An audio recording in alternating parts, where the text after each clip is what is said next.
Start. चीन गजब का मुल्क है। उसकी मानसिक स्थिति का पता लगाना मुश्किल काम है। एक ओर वह भव्य और गरिमामय महाशक्ति का आचरण करते हुए दिखाई देना चाहते हैं और दूसरी ओर वह अपनी हरकत और ख़राब आदत में बाज नहीं आना चाहते हैं। कभी भी चीनी फ़ौज हमारे क्षेत्र में घुसकर तंबू खड़े कर देती है तो कभी सेना नियंत्रण रेखा के पार कर भारतीय सीमा में 20 किलोमीटर के अंदर घुस आती है। लगभग ऐसा ही उन्होंने जून 1986 में किया था। फिर वहां से उन्होंने अपने आप वापसी बहाल कर भारत को प्रसन्न कर दिया था। वास्तव में भारत चीन सीमा के अंदर जंगल, पहाड़, झरने, नदियाँ, झीलें तथा अनेक अनजाने 4000 किलोमीटर से अधिक लंबे क्षेत्र हैं। यह पता लगाना कठिन हो जाता है कि कौन सी जगह चीनी और कौन सी भारतीय सीमा है। आज भी नियंत्रण रेखा अनेक स्थानों पर अंदाज से ही जानी और मानी जाती है। ऐसी स्थिति में दोनों ओर से नियंत्रण रेखा का उल्लंघन आसानी से होता रहता है। इस बार चीनी फ़ौज पिछले 10-12 दिनों से भारतीय सीमा क्षेत्र के अंदर ऐसे जम गई थी जैसे वह पूर्व में जम गई थी। इस संबंध में 2 बार भारत चीन अफसरों की बैठक हुई, लेकिन कोई नतीजा नहीं निकला। नियंत्रण रेखा के संबंध में चीनी सरकार कहती है कि उन्होंने कोई उल्लंघन नहीं किया है। हमारे रक्षा मंत्री की चीन यात्रा और चीनी प्रधानमंत्री की भारत यात्रा तैयारी जोरों से चल रही है।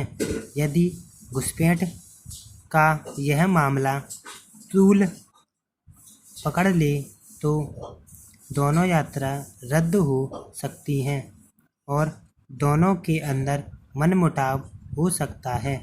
चीन को इसी वक्त ऐसी क्या आ पड़ी थी कि उसने उत्तेजक कार्रवाई कर डाली। चीनी फ़ौज चीनी कम्युनिस्ट पार्टी के नियंत्रण में रहती है। वह पाकिस्तानी फ़ौज की तरह पूर्ण स्वायत्त नहीं है, लेकिन वह भारतीय फ़ौज के समान आज्ञाकारी भी नहीं है। चीनी फ़ौज शायद अपने प्रधानमंत्री को पुरानी कूटनीति का फॉर्मूला सिखाना चाहती है। चीनी प्रधानमंत्री की भारत यात्रा के पहले फेंके गए इस पासे से तय हो जाएगा कि भारत को चीन की कितनी गरज है। अगर भारत को गरज है तो वह इस बदसलूकी को भी बर्दाश्त कर लेगा। चीन ने एक बार फिर सिद्ध कर दिया है कि वह एक विस्तारवादी साम्यवादी है, लेकिन उसकी फ़ौज उग्र राष्ट्रवादी है।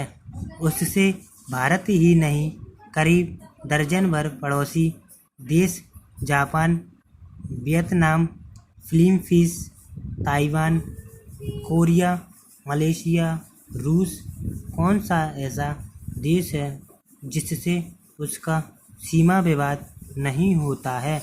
सिर्फ भारत के पड़ोसी मुल्क पाकिस्तान और बर्मा दो देश ऐसे हैं जिससे सीमा विवाद उलझ हुए हैं। यह ठीक है कि चीन साम्यवादी देश होते हुए भी साम्यवादी नेता के नेतृत्व में एक महाजन राष्ट्र बन गया है और महाजन का ध्यान पैसा बनाने में होता है। वे लड़ाई झगड़े में विश्वास नहीं करते, लेकिन चीनी फौज महाजन नहीं है। उसने जितने लंबे लंबे युद्ध लड़े हैं जो दुनिया की किसी फौज ने नहीं लड़े होंगे। फौजी नीति की उपेक्षा करना चीन के नेताओं के बस की बात नहीं है। चीनी फौज और चीनी कूटनीति का चोली दामन के साथ है। इसलिए हम देखते हैं कि जब 2013 में चीनी राष्ट्रपति भारत आने की तैयारी कर रहे थे, पहले से ही चीनी राजदूत ने कह दिया है कि सारा अरुणाचल प्रदेश ही चीन का है। Full stop.